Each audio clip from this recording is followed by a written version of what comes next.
একটা সন্তান যখন প্রাপ্তবয়স্ক হয়, সে যখন উপার্জন করে, তার সকল টাকার পয়সা এনে মায়ের কাছে দিতে হবে, বাবার কাছে দিতে হবে, তারা যা খুশি করবে না। শরীয়ত এটা বলে না।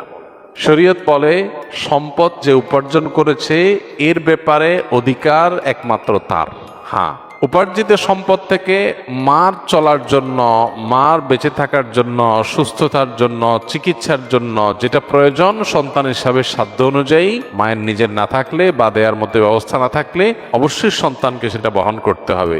আর স্ত্রীর সর্বাবস্থায় স্বামী হিসাবে স্ত্রীর ভরণ পোষণ এটার ব্যবস্থা করতে হবে। এর বাইরে উদ্বৃত্ত টাকা সেটা ছেলে কি মাকে উপহার হিসাবে অতিরিক্ত দিবে, না স্ত্রীকে দিবে, না কাকে কত দিবে, নাকি আদৌ কাউকে না দিয়ে নিজের অ্যাকাউন্টে রাখবে, এটা একান্ত তার ব্যাপার।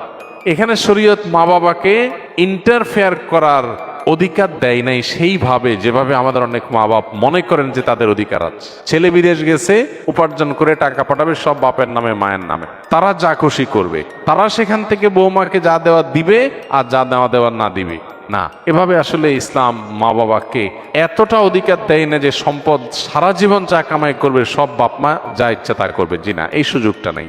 অনেক মা বাবা এটা জানেন না এবং এখানে অনধিকার চর্চা করেন তারা।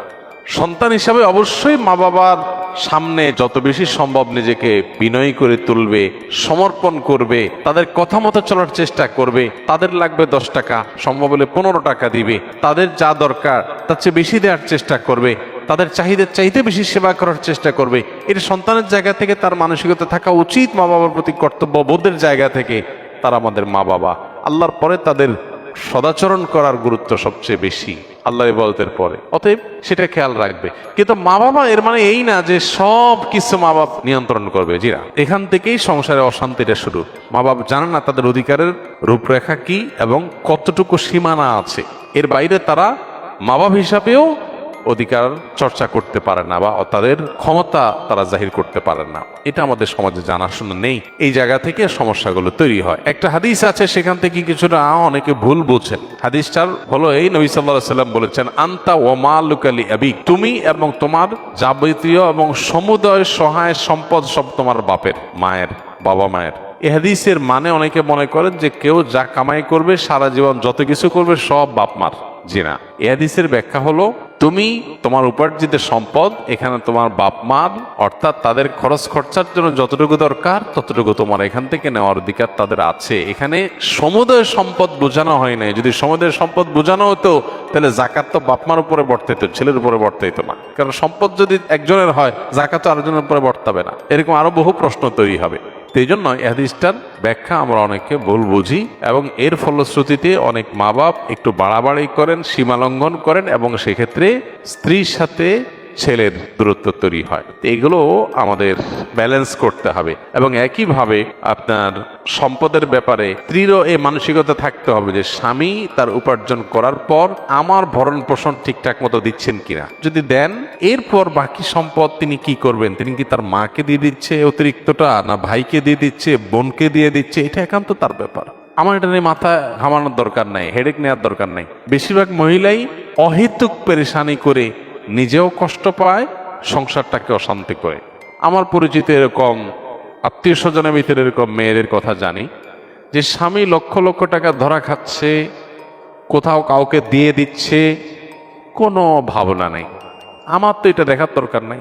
আমার দেখা দরকার হলো যে আমার ছেলে মেয়ে এবং আমার ভরণ পোষণের ব্যবস্থা সে করছে কিনা। সেটা যদি সে না করে, আমার অধিকার যদি সে খর্ব করে, সেগুলো যদি সে মানুষকে দিয়ে দেয়, তাহলে অবশ্যই আমি সেখানে দাবি তুলব, যথাযথ নিয়মে আমি আর্গুমেন্ট করব। কিন্তু আমি আমারটা যথাযথ পাচ্ছি, আর দরকারটা কি? বেশিরভাগ মহিলারা স্বামীকে চায় কবজার ভিতরে আনতে, কন্ট্রোলের ভিতরে আনতে, যে আমার কথা উঠবা, আমার কথা বসবা, আমার কথা এদিক ঘুরাবা, আবার এদিক ঘাড় ফিরাবা।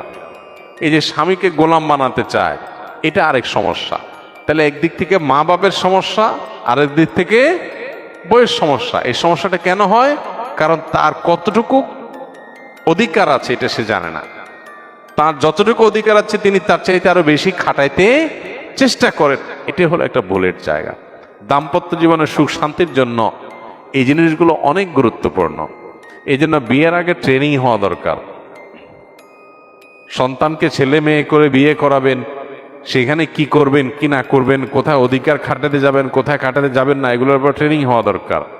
আমার অনেক দিনের স্বপ্ন ইনশাআল্লাহ এরকম একটা ট্রেনিং ডেভেলপ করার, যে বিবাহ ইচ্ছুক ছেলে মেয়েরা এই ট্রেনিং করবে।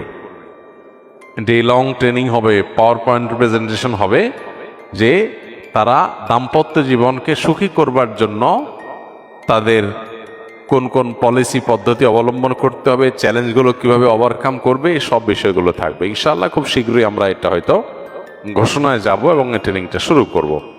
তো আমাদের বাসা বাড়িতে যে অশান্তিগুলো আছে, যে কলহগুলো আছে, আল্লাহ তাআলা সেগুলোকে দূর করার তৌফিক দান করুন।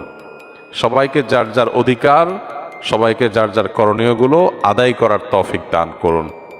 আমাদের বোনদের যারা স্ত্রী হয়ে কোথাও কারোর সংসারে আছেন, কারোর সাথে দিনাতিপাত করছেন, সেখানে নিজের অধিকারের চাইতে বেশি অধিকার খাটানোর চেষ্টা তার করা যেমন উচিত নয়, ঠিক একইভাবে মায়েদের বাবাদেরও উচিত নয় সন্তানের সম্পদ এবং উপার্জনের পরে অতিরিক্ত মাথা গমানো। কোনো ছেলে বউয়ের পিছনে টাকা একটু বেশি খরচ করে, একটু বউ পাগল বেশি হয়, মা বাপ হিসাবে তাদের দায়িত্ব হলো সন্তান সীমা ছাড়ায় গেলে তাকে সুন্দরভাবে বোঝানো যে বাবা ব্যালেন্স করো, পরিমিত হও, হিসাব নিকাশ করো, অতি পাগল হয়ে যেও না। এরপর যদি দেখা যায় যে না ছেলে ভুল বুঝে বা বৌমা ভুল বোঝে, তো বাপ মা হিসাবে তারা তাদেরটা পাচ্ছে কিনা তারা দেখবে, বাকিটা নিয়ে মাথা ব্যথা